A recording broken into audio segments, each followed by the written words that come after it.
Bon, je vous l'avais dit, je vous l'ai promis. Petite vidéo sur un rotateur. Le nouveau FMX 500 de chez Volvo, du groupe Vénien. Très très beau. Très très très beau. Ça fait un sacré engin. Alors comme je vous l'avais dit, notre moteur show Vénien avec leur nouveau FMX 500, le Volvo. Ludo, tu vas nous gérer ça. Comment tu vas, Ludo? Ça va. Ok. Bon ben voilà, pour votre nouveau rotateur. Voilà, il est en présentation pour le week-end. Ouais. Qu'est-ce que tu peux nous dire sur cette nouveauté qui est assez unique chez nous? Parce que c'est un des seuls qui est arrivé, que ce soit dans le 86 ou dans le 79. Qu'est-ce qu'il a de différent qu'un rotateur ordinaire? Alors c'est un travail qui est un petit peu différent. Ça peut s'apparenter à une grue derrière cabine. On a des mouvements qui sont un petit peu différents d'un rotateur. Donc voilà, on est sur une base de Volvo FMX 500 chevaux. C'est une grue donc, qui est en plus de 182 tonnes. Ouais, voilà. C'est vrai que c'est immense. Hein. Et tu peux nous dire à combien tu peux l'allonger ta flèche? Et ben alors du coup là la flèche elle est définie actuellement à 13,80 m. Ah, c'est vrai qu'on s'en rend peut-être pas compte à la caméra, mais je peux vous garantir qu'en direct c'est très très haut. Voilà, donc à 13,80 m, on peut encore soulever à peu près 9 tonnes. 9 tonnes à 13,80 m. Le tracteur qui est présent juste à côté, si on veut, on peut essayer de l'attraper et le faire tourner à 360 autour du camion. D'accord. Alors celui-ci, il a une petite particularité, que j'avais pas remarqué avant, c'est que celui-ci a une petite particularité, c'est que là on est sur un équipement FIO, c'est ça? Ouais, c'est ça. Je te dis pas de bêtises. Et du coup, les treuils, comme vous pouvez le voir, comme m'a expliqué Ludo, parce que forcément on s'est vu avant, il n'y a pas de treuil sur les côtés. Il y a 4 treuils en bout de flèche, enfin 2 en bout de flèche et un, on va dire, à peu près à combien de mètres Là du coup ils sont à peu près à une dizaine de mètres les uns des autres quoi. D'accord. Dépliés, totalement dépliés. Donc là, c'est 4 treuils, on peut treuiller combien de tonnes à peu près? Alors là du coup c'est sur le bout on a des treuils de 13 tonnes et sur les deux plus petits c'est des treuils de 7 tonnes. D'accord, 7 tonnes. Et je suppose que tu en as un derrière. Voilà, il y a un derrière de 30 tonnes, ouais. Ça c'est le plus gros. On rajoute là pour le transport, on n'a pas mis le crochet, mais on a un crochet qu'on rajoute dessus. Voilà, qui sert pour sortir vraiment la cellule qui prend tout le poids. D'accord, ouais, ça fait une sacrée bête. Hein. Et là, niveau largeur, c'est pas trop compliqué sur les départementales, vous arrivez à... On arrive à gérer dans le sens où la béquille, hein, là elle est même pas déployée en totalité, je peux l'emmener encore un peu plus sur l'avant si j'ai besoin. Donc on a un avancement. On a un mouvement ici, on déverrouille, où on peut enjamber une barrière de sécurité, une rambarde, enfin ce qui nous gêne sur le passage. Ça c'est top. Voilà, donc au final ça nous laisse un champ assez sympa et on arrive à avoir la puissance de la grue même sans avoir un déploiement total. Voilà, d'accord. On arrive à se déployer comme ça. Donc après on a 2 autres patins après sur l'arrière aussi qui se laissent derrière. Ça fait des sacrés patins quand même. Et est-ce que tu peux nous parler un peu partie technique? Qu'est-ce que vous avez dans vos tiroirs? Je vois que là vous avez un palonnier pour éviter d'abîmer tout ce qui est, arrête-moi si je me trompe, tout ce qui est benne, admettons, qui est des clés, voilà. Pour éviter de les broyer. Toutes les remorques, voilà, c'est quand on a besoin de faire du levage et que nos sangles restent bien parallèles au camion, voilà, qu'il n'y ait pas de phénomène de resserrement. Voilà, c'est un palonnier 20 tonnes qui nous sert voilà, à s'accrocher au cul d'un camion pour le remettre sur la roue. Super. Ça c'est essentiel dans le métier, de toute façon, on s'en sert énormément. Oui, parce que moi, comme j'explique à Ludo, moi je suis dans le monde du VL. Ludo, eux font VL et PL. Donc moi je suis encore dans les petits dépannages, façon de parler. Ouais, façon de parler, ouais. Il n'y a pas de petits dépannages. Ouais, c'est ça, c'est ça. C'est pas le même monde. Après le rotateur c'est quand même le saint graal de la dépanneuse, t'es d'accord avec moi? Enfin moi c'est pour ça que je fais ce métier. Voilà, ouais, on est d'accord. La passion elle est là. Peut-être que plus tard ça sera mon évolution. Ça il faut encore négocier avec le chef. Donc là tu as plusieurs compartiments de rangement. Voilà, donc en termes de rangement, voilà, là tu as tout ce qui est des poulies de renvoi.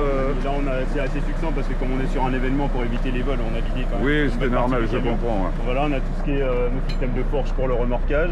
On a notre petit outillage après à l'intérieur, donc les mains de frein, de branchement, voilà, des choses comme ça, quelques poulies. Ça, arrête-moi si je me trompe, ça c'est quand tu remorques un tracteur ou un semi-remorque ou n'importe. C'est quelque chose que j'ai fabriqué moi-même, ça existe dans le commerce. Okay. J'ai récupéré une main de frein avec des raccords et c'est pour juste avoir à tirer mon tuyau jusqu'au tablier de la remorque. D'accord. Voilà, je branche mes raccords, si j'ai besoin c'est des clics rapides. Donc voilà. Ça évite d'avoir un bobinot de tuyau à traîner, à dérouler. Voilà. Ouais, c'est pas bête. Pour un souci de rapidité. Alors moi c'est la première fois que je le vois, mais comme je te dis, je suis pas dans le monde du PL en dépanneuse. C'est de la fabrication maison. D'accord. Bon ben s'il y en a qui veulent breveter, hein, Ludo fera payer le commerce. Voilà. Donc là voilà, enfin, bon, ici actuellement on a notre petite servante avec nos outils. C'est essentiel dans le PL pour démonter tout ce qui est cardan. C'est ça. Okay. Donc transmission, les ruptures de frein et tout ça. Là on a notre petit bac en fait qui sert pour le palonnier, parce qu'en fait, le palonnier est vendu avec tous ses accessoires, élingues, manilles, voilà, il y a plusieurs types de montage du palonnier. Voilà. Tout est stocké ici, on a nos grosses sangles à bateau. Et ça, les sangles à bateau, vous en servez pour faire du relevage. Voilà, quand un camion couché, on les glisse sous le camion et c'est ce qui nous sert à relever. On ne peut pas relever avec les chaînes ni quoi que ce soit, donc la sangle, le tissu sert à protéger le matériel. On a des écarts plastiques pour protéger les coins. Les points ça s'écrasse, tout ça. Voilà. Je suis désolé pour la vidéo parce que, comme vous savez, on est sur l'événement Nuts Motor Show et il y a un peu du 50 cm3 qui fait du bruit. Donc j'espère que vous allez nous entendre. Sinon, je mets des sous-titres, on verra. J'essaierai de m'arranger. Donc là, pour le côté... On chauffer les pneus là. Ouais. Donc là, pour ce côté-ci, c'est tout bon.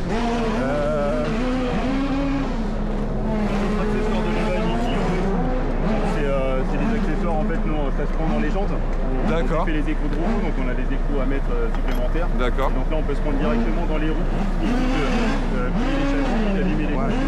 Vous mettez un crochet directement dans les jantes. Voilà. Sur des jantes alu, voilà, on est à peu près protégé. D'accord. On a investi dans ce système-là. On a un autre système que j'ai pas emmené qui sert pour les jantes creuses, pour prendre l'arrière. D'accord. Ah oui, bah oui. Ça va sur les jantes qui va à départ. Parce que ça fait longtemps que ça existe, ce système-là. Oui, ça fait quelques années. Ouais. D'accord. Après, tous les équipementiers ont un petit système un peu différent. Nous, on a opté pour celui-ci. D'accord. On a un autre système après avec des rangeurs de cloche qui vient prendre pour les boulons à l'intérieur. D'accord. Qui vient compenser Et ça, vous l'avez, enfin là, vous l'avez pas dans le. Je l'ai pas emmené, on va se le faire. Oui. Voilà, il est ouvert. D'accord. Donc voilà, de ce côté-là. Ouais, bah oui, ça fait déjà. Et là, on est sur un panier combien de tonnes? Voilà. Donc là, on a un bras de remorquage après derrière, donc qui est à peu près une chose normale sur toutes les dépanneuses. Hein, voilà. Donc on a une force au crochet qui est à peu près de 14 tonnes. 14 tonnes, c'est ça. Ouais, donc là on peut en mettre. C'est un paramètre qui est à peu près normal sur toutes les dépanneuses. Ouais, d'accord. Ouais, en tout ce qui est dépanneuse poids lourd, c'est à peu près tous les mêmes. 14 d'accord. Et là, ça c'est le trail du coup. Voilà, ça c'est le gros trail. Après, derrière. Il fait combien de tonnes déjà? Tu peux me le rappeler? 30 tonnes, ouais, celui-ci. Donc là, comme la plupart des rotateurs, voilà, c'est les 30 tonnes. Tout le monde est à peu près. Donc ça c'est le plus puissant. Ah oui, ça fait des sacrés béquilles quand même. Je sais pas si vous pouvez voir, on se rend peut-être pas compte, mais c'est sacré bestiaux. En longueur, on parle de combien en longueur du rotateur, pardon? 12 mètres à peu près. Environ 12 mètres, ok. Ouais, ça fait un sacré bestiau. Hein. Même, je suis obligé de reculer quand même pour l'avoir. Ça fait un sacré bestiau. Et le drapeau de la Bretagne, je suppose que monsieur est breton? Non, même pas. En fait, pour la petite histoire, pour l'événement, il y a un abonné en fait, qui est venu de Bretagne en vélo. Je sais pas si tu avais suivi. Non, j'ai pas suivi. Et en fait, au déploiement hier, il est venu nous voir et il dit est-ce que ça te dirait d'accrocher le si tu regardes cette vidéo, petit clin d'œil à toi. T'as eu du courage parce que moi, si je fais 200 mètres à vélo, c'est déjà beau. Donc là, Ludo, là on est en présence de Charlie. Bonjour Charlie. Donc c'est toi aussi qui manie le rotateur avec Ludo? Alors ouais, on est en équipe, quand on part sur le relevage, on est principalement en équipe tous les deux. D'accord. On vient souvent de fois avec la deuxième dépanneuse velours pour trier sur l'avant. Ok. Et Et on fonctionne en binôme, on essaie de fonctionner comme ça parce qu'on se connaît. Voilà, on sait. Ouais, bah, vous n'avez pas besoin de parler, façon de parler, juste au regard, vous savez ce qu'il y a à faire. Voilà, ça, c'est très intéressant. Donc ouais. voilà, on fonctionne beaucoup comme ça. Ouais. Et toi, Charlie, qu'est-ce que tu en penses de ton nouveau jouet? Belle machine. Ouais. Bien pour travailler, ça. Ouais. En bonne condition. Ouais. Ça vous change de votre ancien DAF, c'est ça, si je me trompe pas? Pareil qu'il doit tout enrouler, mais... Il roule toujours. Ouais. Ouais. Ah, ça fait un beau jouet. Et là, ça, ces crochets, là, tu peux mettre tes poulies de renvoi dessus, c'est ça? Voilà, c'est ça. Ok. Et au niveau des béquilles aussi? Voilà, au niveau des béquilles, au niveau des patins de l'autre côté, l'échelle est amovible, là, donc du coup, on peut s'accrocher où on veut. D'accord. Moi, j'ai fait une petite modif, du coup, parce qu'on a le système VDZ dessus. Ouais. Et ça, initialement, ces crochets, enfin, pas ces crochets, mais ces supports-là étaient prévus pour le panier. En fait. D'accord. Mais comme on utilise très rarement le panier avec cette dépanneuse-là, moi, je l'ai adapté pour mettre mes systèmes de VDZ. Voilà. D'accord. Ok, super. J'intervertis mes chapes en fait là-haut et le système VDZ quand j'ai besoin. Ah oui. Voilà. Donc du Pas coup, bête. c'est tout à disposition. Pas bête. Bah, de toute façon, quand ça soit en VL ou en PL, même quand on les reçoit, que ça soit chez JG, Fio, bon, désolé, je dis pas d'autres marques parce que moi c'est mes deux préférés, mais on fait tout le temps des modifs. On améliore toujours un petit peu. Voilà, c'est ça. Comme là ce que tu as fait, bon, ben, ouais. Est-ce que je le cache ou pas? Parce qu'il y en a qui vont peut-être recopier. Ah, c'est un sacré bestiau. Donc là, on arrive sur le compartiment de tout ce qui est commande du rotator, du coup. Là, on a toutes les commandes manuelles en fait. De toute façon, si la télécommande aura un problème ou pas, on a les inverseurs pour les stabilisateurs et la grue. D'accord. Et puis après, toutes les commandes de lumière, voilà. Ah, donc là, c'est un matériel qui bénéficie de deux télécommandes. On a une télécommande pour la partie grue et une télécommande pour la partie bras de remorquage. D'accord, ah, super. Et donc là, on a l'habitude de voir sur des dépanneuses, bon, style grue, façon de parler. Là, on est sur un rotator, ce qui est différent. Niveau équipement grue, on n'est pas sur du Pathfinder ou sur des marques connues, c'est Erkin. Ouais, c'est un véhicule qui a été carrossé en Turquie. D'accord. Et qui est commercialisé après par Fio en Mayenne. D'accord. Super. Et là, du coup, ça, obligatoire. Le petit savon et puis l'eau après chaque intervention. Alors ça c'est une petite option qui est très sympa parce que ça comble un espace perdu et ça rend un service. Ouais. Ça évite d'emmener un bidon. Je suis d'accord, moi sur le mien, j'en ai un aussi, c'est super. Ouais, ça évite de grader. Ah, c'est top. Et là dans celui-ci qui est fermé. Celui-ci c'est du rangement. Donc ouais, ce que tu as enlevé pour le rassemblement pour éviter. Ouais. Ensuite, là, tu as un autre compartiment où tu as tout ce qui est... Sur le système VDZ, ce que je t'ai parlé tout à l'heure. Ouais. Donc, ce système-là, c'est un système que j'avais jamais utilisé avant. Dans les sociétés où j'ai travaillé avant, on n'utilisait pas ce genre de système. Donc là, c'est un système en fait où on a toutes les chapes d'attelage de toutes les marques, tous les types de véhicules. Et ça, c'est des crochets qui se mettent au tracteur. Ça se met sur l'avant du tracteur, à la place de la chape d'attelage d'origine, d'un côté et de l'autre. Et après, on a tout un système avec la barre et on vient accrocher le véhicule, au lieu de l'accrocher sur le premier essieu comme on fait d'habitude, on vient l'accrocher sur la face avant. D'accord. On déverrouille la direction et au lieu de... On n'a pas besoin de prendre la charge du véhicule, du coup le véhicule suit un peu sur le principe des camping-caristes qui tractent une voiture derrière. D'accord. Ah oui, c'est la même chose. Et du coup, là, tu me disais à l'instant que c'est la première fois que tu utilises ce système-là. Ouais. Du coup, tu en penses quoi? Tes premières sorties je trouve ça pas mal. Ouais. Je trouve ça pas mal, c'est assez rapide à monter. Derrière, alors, au départ, c'était un peu bizarre, que vous suivez et tout. Mais au final, ça suit vachement bien. On soulage notre véhicule à nous parce qu'on prend pas la charge. C'est ça. Et je suis assez convaincu. D'accord. Et tu arrives à te repérer par rapport aux marques de camions. Tout est repéré en fait, je vais t'en sortir une. Tout est repéré en fait, sur chaque élément, donc là Renault, MAN, voilà. Ah, ils ont été intelligents. Ah oui, tout est. Franchement, Renault peut... tu peux avoir un crochet pour plusieurs types de camions. Oui. Enfin, les marques, d'accord. Oui. Ok. Ouais, c'est pas comme une voiture où on en a qu'un, c'est normalisé, façon de parler. Tout est repéré. On en a plusieurs aussi. Ouais, tu vois là on a DAF, XF, XG, voilà. Donc après moi, à l'avenir, j'aime rajouter des étiquettes en plus pour que visuellement, ici là, c'est ça. De nuit, tu vois, ça fait pas forcément aux yeux. Ouais, des petits éclairages à LED. Franchement top, c'est une belle machine. Tu vois, ils fournissent dans le kit, tu as tout, tu as même les tarots, en fait, pour refaire les filetages s'ils sont un peu rouillés, abîmés ou quoi que ce soit. Donc pour mettre ton appareil le plus confortablement possible. Voilà. Donc là, ce véhicule, là, ça fait combien de temps que vous l'avez? Là, on l'a reçu en fin d'année dernière. Fin d'année dernière? L'année dernière, il a à peu près une vingtaine d'interventions dans l'équipe. Ouais. Donc voilà, on a toujours été satisfait, on n'a jamais réussi à le caler. Ouais, bah oui, vu le bestiau, ouais, moi, Ludo travaille dans le 86, mais c'est pas des... Enfin, dans le dépannage, il n'y a pas de concurrence. On est tous... c'est une grande famille, le dépannage. Pour ceux qui ne sont pas, c'est une très grande famille. Et c'est vrai que moi, la première fois que je le vois, parce que je passe très souvent devant leur dépôt, et à chaque fois que je le vois, ça fait quand même quelque chose. Donc, je ne sais pas si vous vous rendez compte de la taille du camion, enfin du rotateur, pardon. Est-ce que ça s'appelle un rotateur toujours? Ouais, il y en a qui disent que c'est un rotateur, il y en a qui disent que c'est pas un rotateur. Voilà. Moi j'appelle quand même un rotateur, mais c'est plus commun, voilà. Ça ouais. parle à tout le monde un rotateur. Bon, ben je pense qu'on a fait le tour, Ludo. Toujours des petits crochets pour mettre les poulies de renvoi. Enfin, petit crochet, je me comprends. Ouais, voilà. On aurait pu monter un peu le système pour enjamber les rambardes. Ah ouais, je veux bien.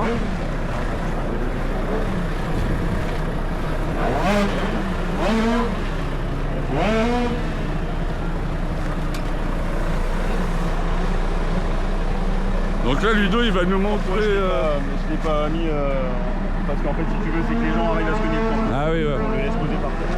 Donc là, sur ce système-là, je sais pas si ça existe sur les autres rotateurs ou pas.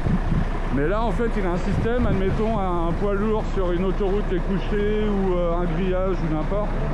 Cette jambe-là, on peut la replier, si j'ai bien compris, pour repasser derrière un grillage ou une glissière. Ludo va nous faire la petite démonstration.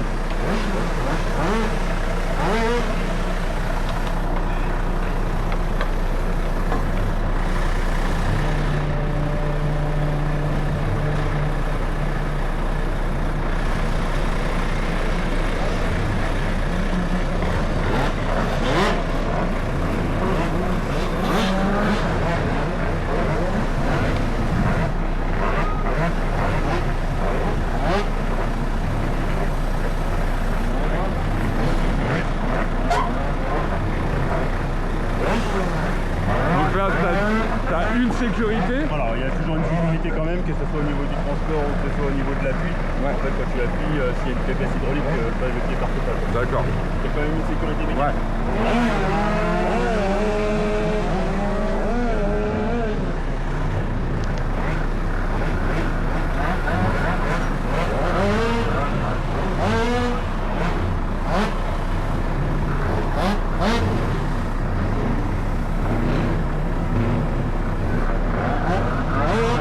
Ça c'est très astucieux quand même. Ça, pour passer admettons sur une glissière sur l'autoroute sans même parler de l'autoroute, l'autre jour je suis sur l'intervention d'une semi qui s'est décrochée d'un tracteur. On a eu une simple petite rambarde en bois qui bordait la route, donc j'ai fait passer la béquille par-dessus pour la stabiliser correctement. Alors ça c'est très astucieux. C'est top et là c'est vraiment le top. Donc là si vous avez compris le principe, que ce soit un grillage, une glissière, peu importe, Ludo ou Charlie ou un autre de ses collègues peuvent mettre le bras pratiquement à l'équerre, bon pas tout à fait, mais pour enjamber et après venir le poser derrière l'obstacle. Ça c'est vraiment top. On a quand même une hauteur qui est assez conséquente. Bon là ça paraît un peu bas du sol parce que la béquille de l'autre côté compense le poids forcément. Mais quand le camion est bien stabilisé à plat, on a quand même une hauteur à peu près à ce niveau-là. Ouais. Ça permet d'enjamber une belle rambarde. En tout cas, très beau rotateur, si je puis dire. Très belle machine. En tout cas, merci Ludo. Merci toi. Et puis à la prochaine.